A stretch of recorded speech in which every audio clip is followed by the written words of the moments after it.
Pat, before we get into the picks, all of our picks are brought to you by our friends at fantasynational.com/TJ, the site. Now, hopefully you took advantage of the free look last week because Fantasy National gave you a free look at a lot of new stuff going on in the stat engine over there. It is amazing the things that our boy Moose has done with that website in the 90-day break. Holy crap, it's amazing. It literally gives you every stat you want to know about a golfer on the PGA Tour, course history, key stats, your recent form, optimizers, lineup builders, betting odds, all kind of stuff, all the tools you could ever want over on fantasynational.com/TJ, or just when you sign up and it says, hey, how did you hear about us?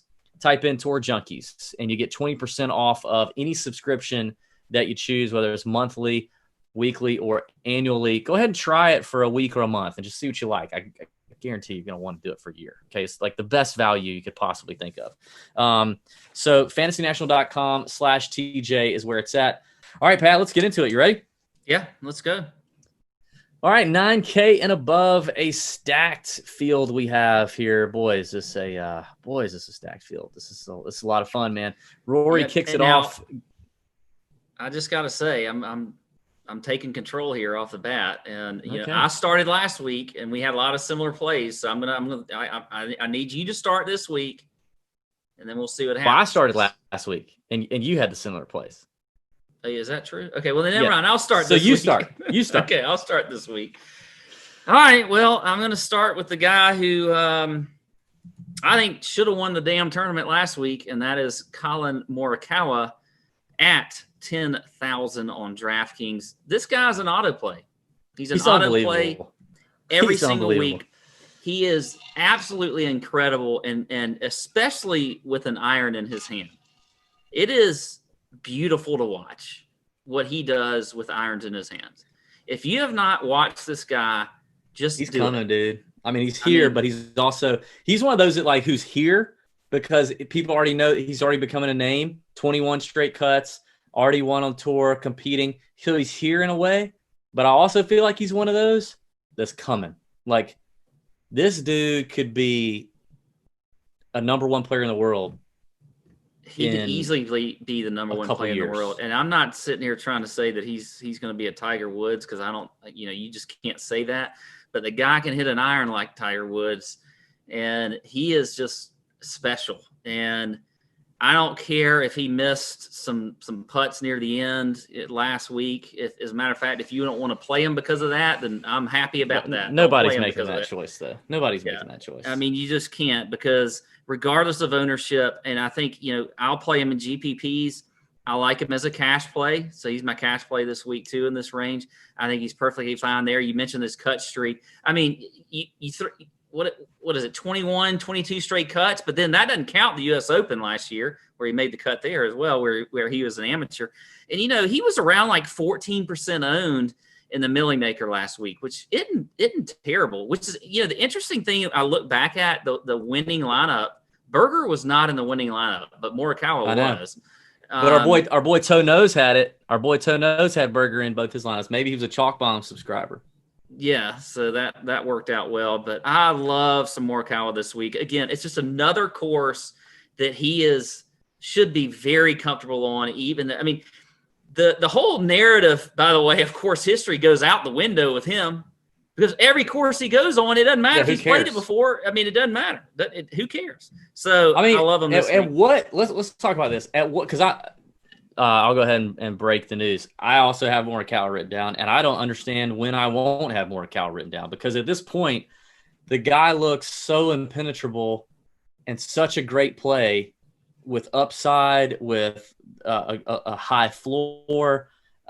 He's got what seems like a really, really good caddy, by the way. If you saw some of his caddy interactions, like watching that's important for a young kid. Which we get a lot of, especially with the no fans and thing. We can hear like more what's going on. Like he has a really good caddy that knows what he's talking about, which is good for him as well. So it's like, okay, in DFS, at what ownership do you fade him? And like at this point, dude, I mean, at this point, anything less than like 25%, I think I'm just ready to go, okay, I'll play him at 50. I'll put him in 50% of my lineups and just the roll thing with is, it. though, is right now, like this is because it's such a crazy time because we have all these guys playing in these tournaments because we're coming back from the quarantine and everything. Like ownership's getting more spread out, so you're getting this guy probably lower owned than he should be from a general standpoint. Like, wouldn't you think? I mean, he was 14% last. Like, if he was playing, public money was like, "Who's this kid?" Last week. But if he was playing, if nothing had changed and we had gone, from all the tournaments leading up to this one, and we had just, last week was a normal week, he probably would have been much higher owned than 14% or whatever. So I don't know.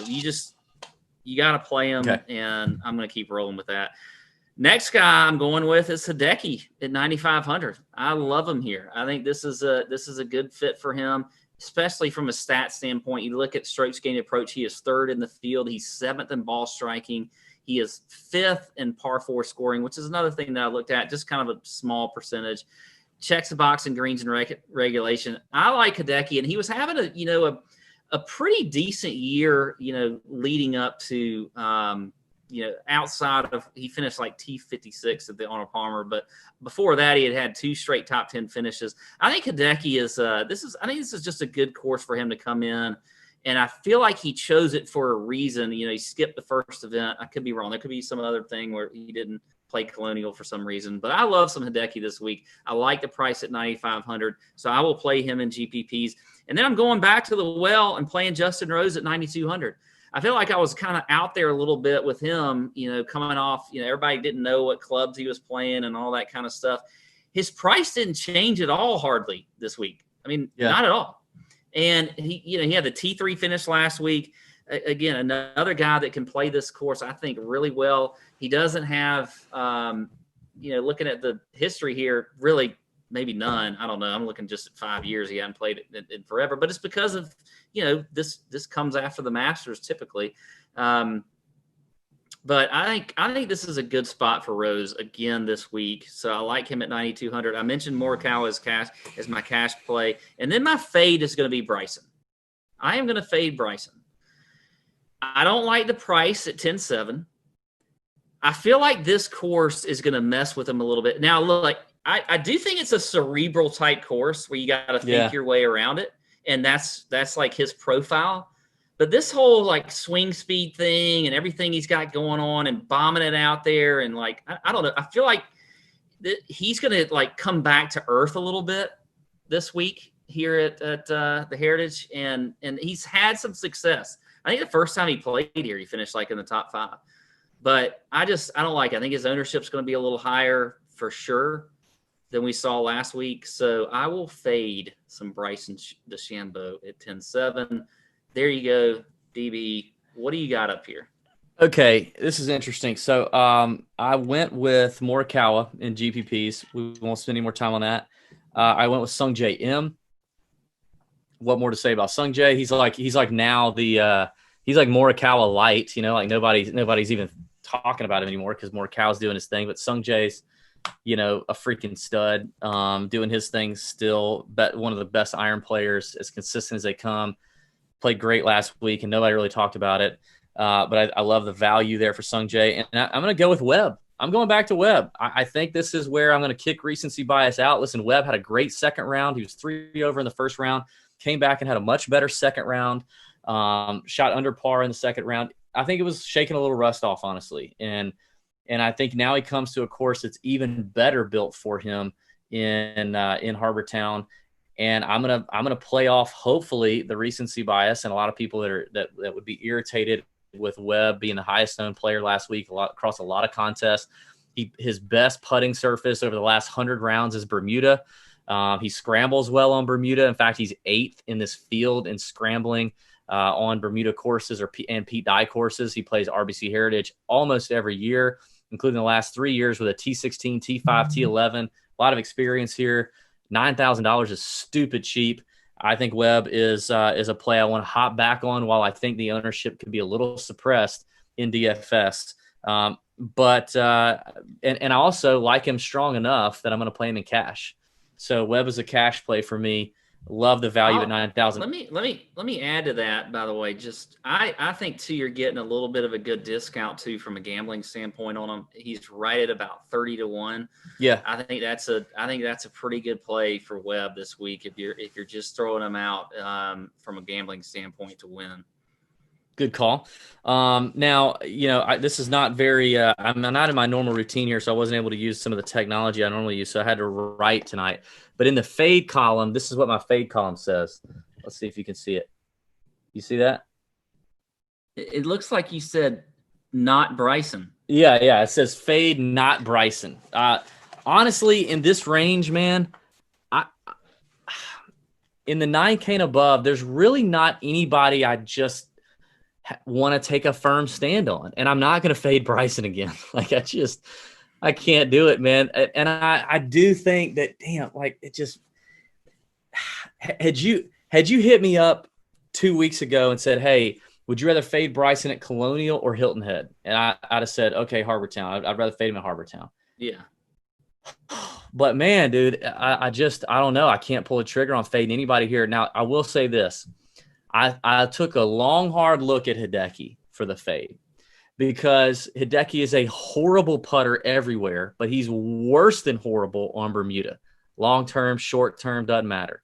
And my only fear with him is we didn't get to see him last week potentially knock off some tournament rust. Now, I have no doubt Sadecki's been working. I'm not saying he hasn't been working. He hasn't been doing his thing, putting in the time. I'm sure he has.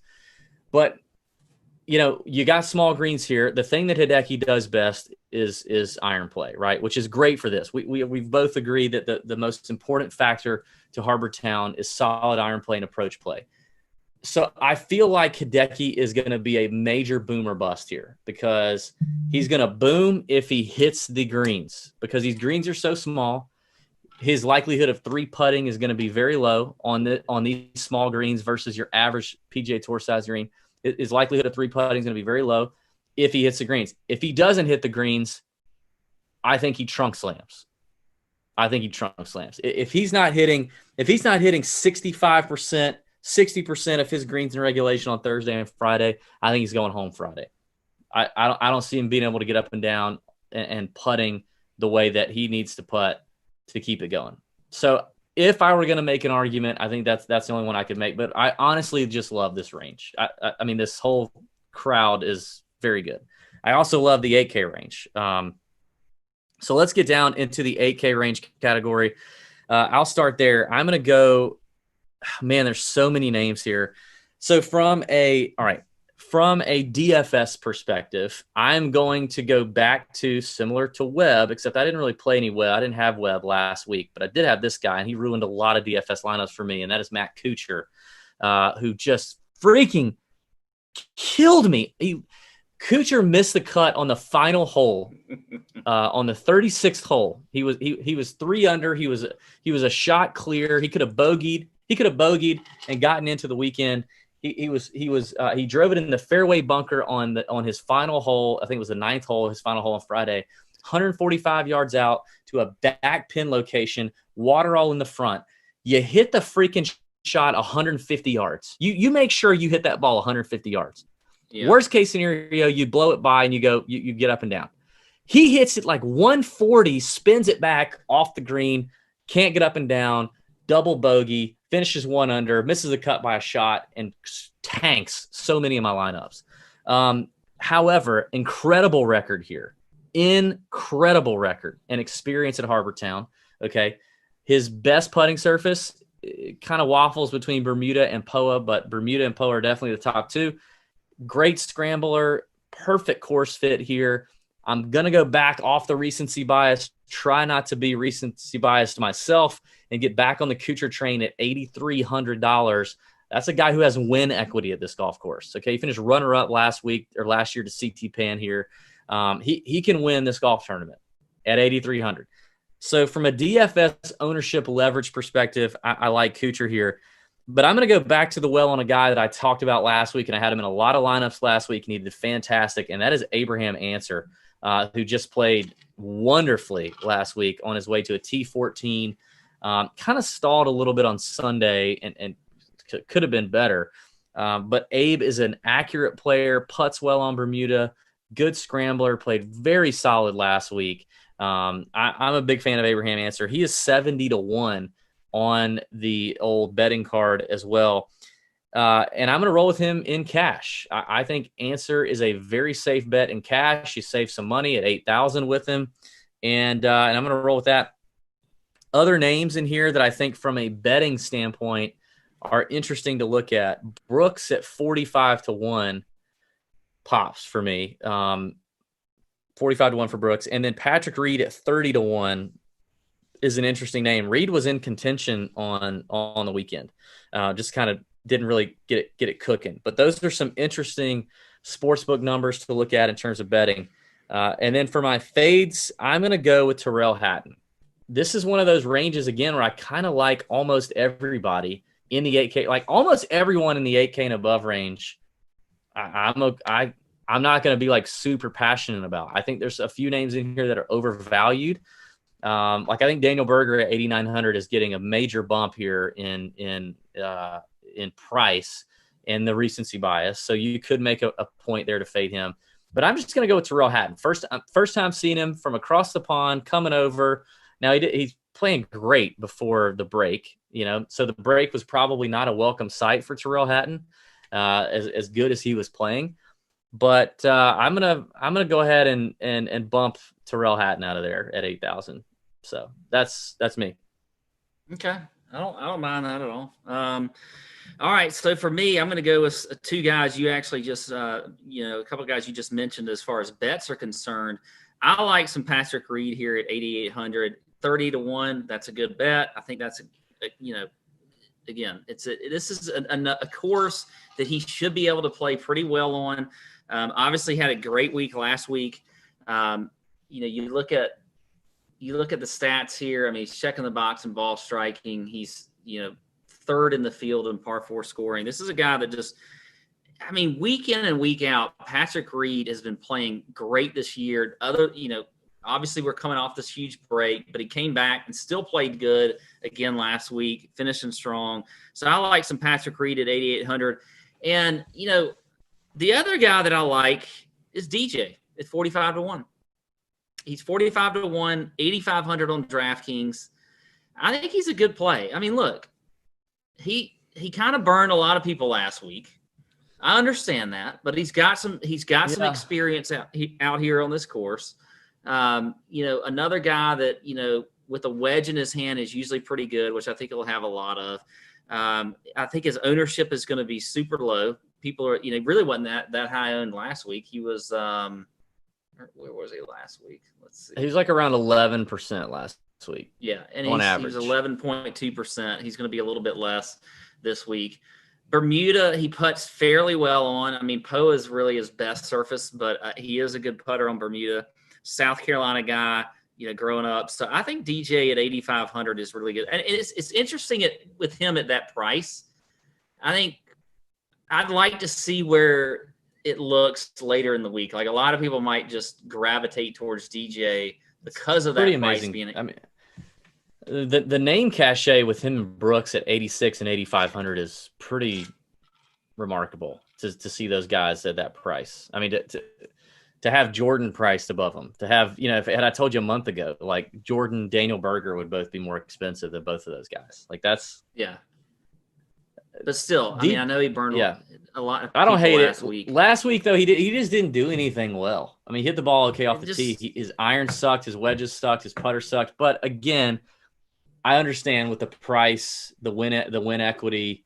And we just don't know. Who knows from last week? But you could easily improve. It's just like Webb or anybody we're talking about. Like you could easily improve off everything you were doing last week. So I like DJ. I'm with you on Abraham Answer. I had him as my cash play, so I'll just leave that as it is. I think Answer is a great play here at 8,000. I don't mind your fade of Hatton either. For me, my fade was going to be Ricky Fowler at 8,100. Now look, I don't mind Ricky this week, but I still feel like he just. This is probably where recency bias just hurts you a little bit because I just feel like he's still struggling with his swing. And I don't see him doing much in this tournament. Like, he may make the cut and may, bring some value at 8,100 because, I mean, he's cheap. I mean, for him, for Ricky Fowler. Cheap. Yeah. But I don't see him doing much at all. I'm worried about where he is as far as his game's concerned. And so I'm just off Ricky. And it's really like, I'm with you though. It's really hard to fade a lot of guys in this 8K range, but I'm going to pinpoint Ricky here as my guy. You seem to have some thoughts on that. I was going to say, like, it is an attractive price. I will say this. I saw on Twitter today some people touting him at 60-1. And I love that number. I get it. I don't think he's anywhere close to winning right now. I don't think he's going to win. I just don't. I feel there's no way. A player like him, he has to be trending a certain direction to win. And in the midst of a swing change, to be playing like he is and then be able to get down into contention on a Sunday and trust it and then finish it, I think it's a tough look for him. So from a DFS standpoint, if you want to play him, I'm not going to argue with you. But in terms of betting him outright, I don't love where he looks in terms of win equity outright. Now, maybe if you can, if you're somewhere where you can get an each way number, maybe, but yeah, I'm with you. Talk to me about the 7K. All right, 7K range. I'm going to start with a guy who was actually in the Millie Maker lineup, the winner, and that is Jason Kokrak at 7,900. Somebody asked me about him in the Nut Hut, and I was like, I just can't. Yeah, and then he did that. Hey, but you know what? Speaking of the Millie Maker, we've talked about golf being back. We're all excited. We got another full weekend of golf ahead of us. So let's talk about DraftKings. That's what we're doing. Yeah. So we got to talk about DraftKings. And to add to the excitement, DraftKings, the leader in daily fantasy sport, is putting you in the center of the action with a free shot at millions of dollars in prizes with your first deposit, DB. You know what gives me a lot of fear? What? Doing ad reads like I'm doing right now. But I'm going to do it anyway. DraftKings is easy to play. Just pick 6 golfers, stay under the salary cap, and submit your lineup before the tournament tees off on Thursday. It's very easy from what we're saying here. Then you just sit back and you follow the action and see what happens. The more red numbers they have on the leaderboard, the closer you'll be to winning some green, okay? Green means money. Rack up points for pars, birdies, finishing position, more stuff. So in a time of limited sports, this is your chance to scratch your competitive itch and reign supreme. So here's what I want you to do, DB, and all you listeners out there. Is this what they call a call to action? This is what we call a call to action. You need to download the DraftKings app action right now. Use the code Tour Junkies to sign up. This week, DraftKings is putting you in the action with a free shot at millions of dollars in prizes. That's code Tour Junkies, and you get a free shot at millions of dollars in prizes on DraftKings. Minimum $5 required, by the way. Eligibility. Am I supposed to read that part? Or is that supposed to be in red? Yep. Yeah, nope, minimum $5 deposit required. Eligibility restrictions apply. See DraftKings.com for details. DB, there you go. Let's get back to Jason Kokrak, who was in the Millie Maker lineup. I like him this week a lot. He is a fantastic play. I'm not letting you give any thoughts on the read. So also very skinny. Jason Kokrak, we got skinny Coke yeah, head skinny right Coke, now. like Gary Woodland last Skinny week. Coke, yeah. Yeah, like me, you, Gary Woodland, and Jason Kokrak. We've lost the most weight of anyone relevant in the PGA Tour business. Down.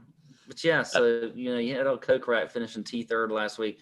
But look, I mean, he's been doing a lot of things well. This guy is like literally, to me, become in that like top 3 guys that don't win enough on tour, that should win, that just don't. 3? Oof, we can debate that later, but yeah. Okay. So I'm a big fan of some Jason Kokrak this week. By the way, checks the box and ball striking, also greens and regulations. So I like him there. Ian Poulter at 7,600. We saw him.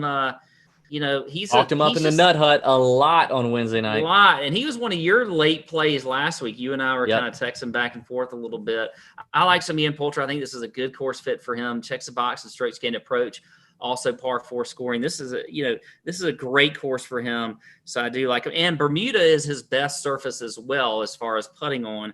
So I will go with some Ian Poulter as a GPP play. And here's where I'm going to shock you a little bit, because this guy has just been solid week in and week out this year and just never left off and played well last week. And that's Bubba Watson at 7,400.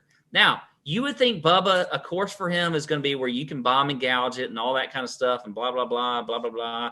But you know what? Bubba's been putting extremely well. His ball striking is fantastic. He's 33rd in the field in ball striking, 14th in par 4 scoring. I think Bubba is a great pick this week. And the only reason I don't think we've ever seen him really here play all that much is because when he won the Masters back in, 2012 was his first, he's not playing in this course. He's not playing this tournament after the Masters. It's just not happening. So I like some Bubba. He was extremely low owned last week and really came through for you if you took a chance on him. So I like him as well.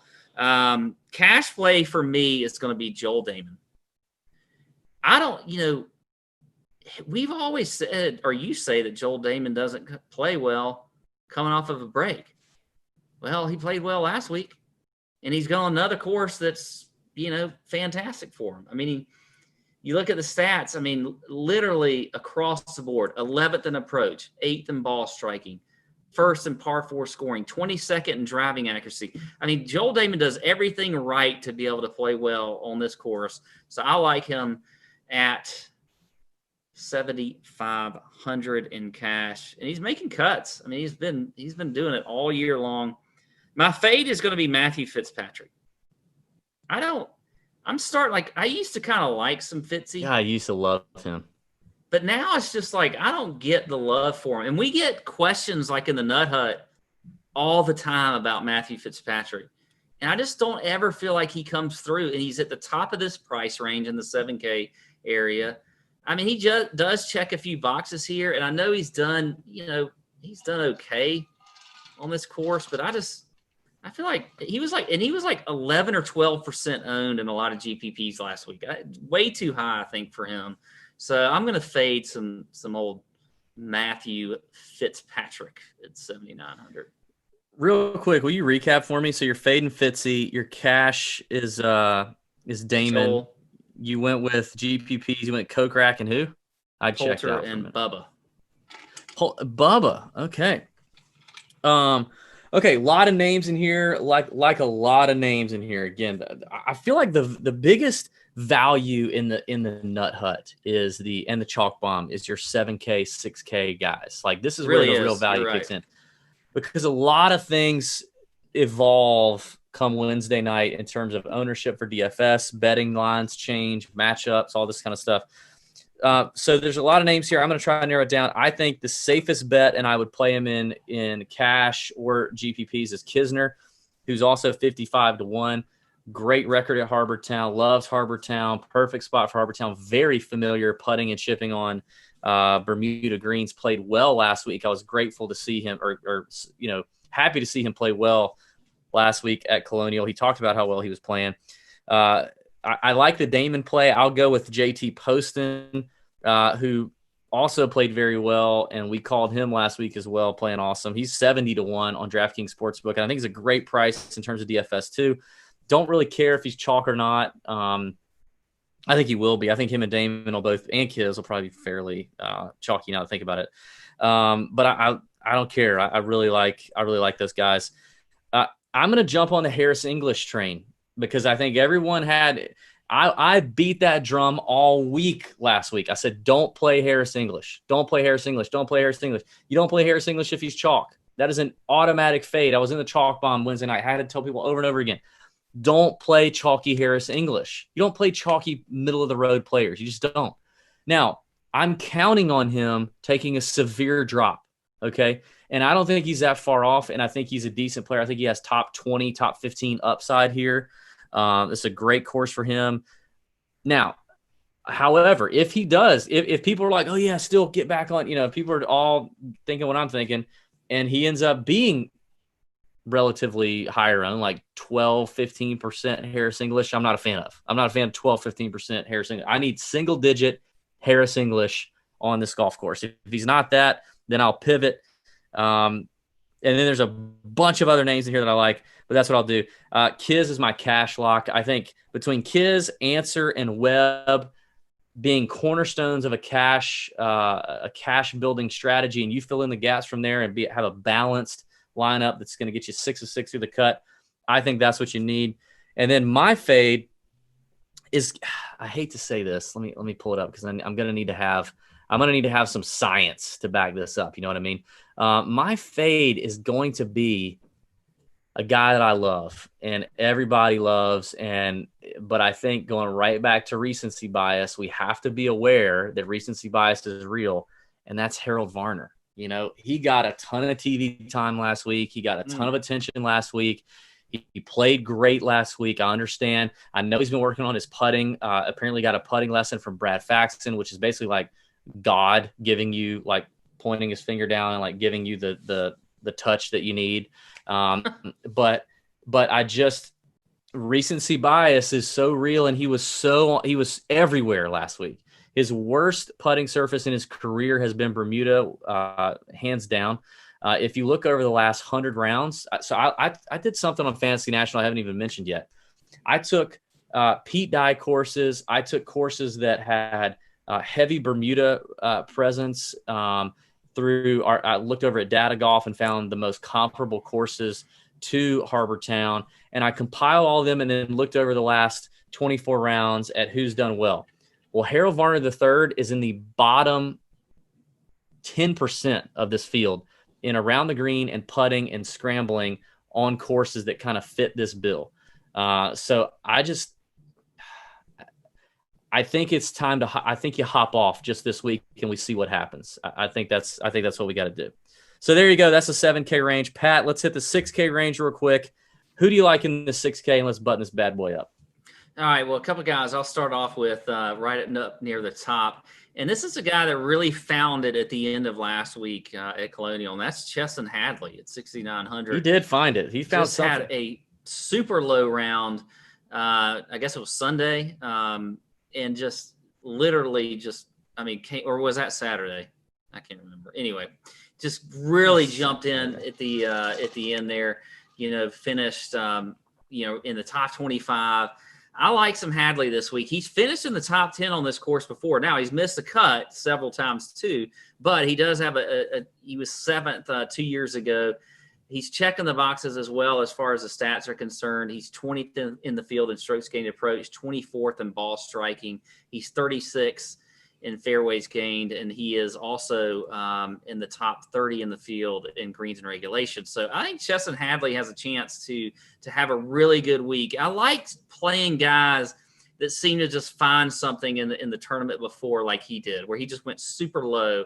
So I like Chesson Hadley. I will play him as well. And then I'm going to drop down to a guy that you talked about last week, has a zero experience on this course in tournament play, but I'm going to guarantee you he's played this course plenty of times outside of tournament play, and that is Matthew Naismith at 6,600. Love me some South Matt Carolina guy, Gamecock. This is a course for him. He is 10th in the field in strokes gained approach, 22nd in ball striking, 26th in par 4 scoring. Fits, checks the box in greens and regulation. I think even more so than last week, this course is better for Naismith, and he's still. It wasn't like it. Last week it was a good call. So he finished 49th, but still, for a guy at 6,600, you're going to get better than that from Naismith this week. So he had two eagles. He had 2 eagles last week. My best lineup had Naismith in it, and he had 2 eagles, which 2 eagles is really hard to come by last week. The guy can score. I love the Naismith call. He totally can definitely score, so I am all about him. So there you go. That's 2 guys real quick. And I may have a few bonus plays, but I think I'm going to save those for when I get that inevitable question in the Nut Hut. Who are your favorite guys under 7K on Wednesday night? Well, total agreement there with Naismith. Had him written down. You got to go back to Harry Higgs. The guy can go super low. He just needs to put 4 together. If he can just put 4 together, he can contend here to win. We interviewed him over the break. There is no doubt in my mind he's going to be a winner on the PGA Tour very soon. got the right head on his shoulders, right attitude, right way to approach the game, and he's got all the talent. So I love Harry Higgs. Naismith. Bronson Burgoon, I came onto him late last week. He's impressed me a little bit. I think Bronson is a good value down there in the 6K range. So I like those three. And then I just got to mention this because he's a Georgia boy. I just got to mention this. There's a Georgia Bulldog in the field, baby. And I think, I think the kid could have a shot, okay, a small shot at like a top. It just wouldn't surprise me if he's top 20, okay. And that's Ralston. That's your boy Ralston. Is it Spencer? What's his first name? Yeah, Spencer Ralston. Spencer Ralston. He's a player, man. 6,000. He is a player. The dude is a player. The University of Georgia puts out some amazing golfers. Okay, you have to be something special to play at the University of Georgia, and then to compete and play at the level he's played. I mean, look at what Morikawa's done coming out of Cal. Like, these college kids are freaking ready. When they get a shot, they bring it. They're ready to bring it. He's going to be comfortable here in the South on Bermuda, and he's got him a little shot to come out and do something. So a top 20, top 25 wouldn't surprise me. So if you're playing in a massive GPP with a ton of entries and you want to throw a couple little sprinkles on Spencer Ralston at 6K, the minimum on DK, then and if it pays off, come thank me later. You know what I mean? Thank us later.